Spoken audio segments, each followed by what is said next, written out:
I lingered on Anwar because somehow I felt that his pain was close to the surface. I somehow intuited that there's a little moment when he steps out onto the roof and he lets out a little sigh, a little gasp. Probably most of you don't notice it, but I think unconsciously you take it in as his subtext. He's dancing, when he gets to dance the cha-cha-cha at the end of the scene, he's dancing the cha-cha-cha with a stone in his shoe. For he says, the reason I'm a good dancer is because I'm drinking, taking drugs, going out dancing to forget what I've done. So his conscience, his pain is there already from the beginning.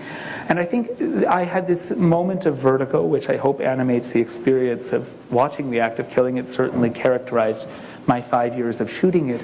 I had this moment when I was filming it of thinking how monstrous that he could dance where he's killed hundreds of people. How grotesque.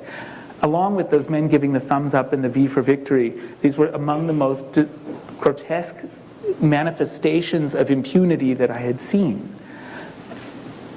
Obviously, to dance where Anwar has killed hundreds of people is to totally deny the moral meaning of what he's done. He's not denying the facts, he's denying the moral meaning of those facts.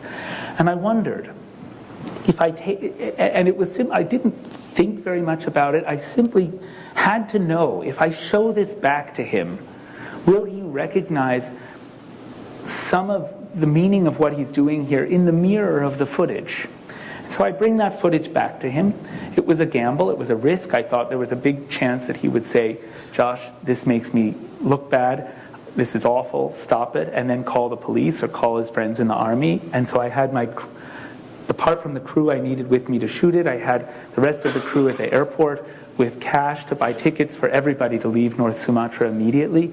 If my production manager, an Indonesian woman, did not receive a text message saying everything is okay. And we show the footage to Anwar, and Anwar looks very disturbed. He looks very nervous. He looks very upset. And I think he's in fact upset by what he did on that roof. I think he's upset by the feelings that come watching what he did on that roof. But he dares not say that because Anwar's never, like all of these perpetrators, have never been forced to admit what they've done was wrong. And therefore, he has been able to cling all his life to excuses, justifying what he's done, celebrating what he's done. He's been able to cling to an official history, which he says in this cut of the film, he says, I know it's a lie. Maybe it's a lie, but it's the one, talking about the propaganda film, but it's the one thing that makes me feel better about myself. It's the one thing that makes me feel less guilty. So even knowing it's a lie, it nevertheless, Anwar's able to have faith in the lie and subsist off the lie. And watching this footage, he looks very disturbed. I think he's very disturbed, but he dares not say this is going to make me look bad, because to say that would be to admit what he did was wrong. And he dares not say, this is awful what I've done. So instead he runs away from the pain that he evidently feels while watching it and proposes somehow a correction, a fix to the problem.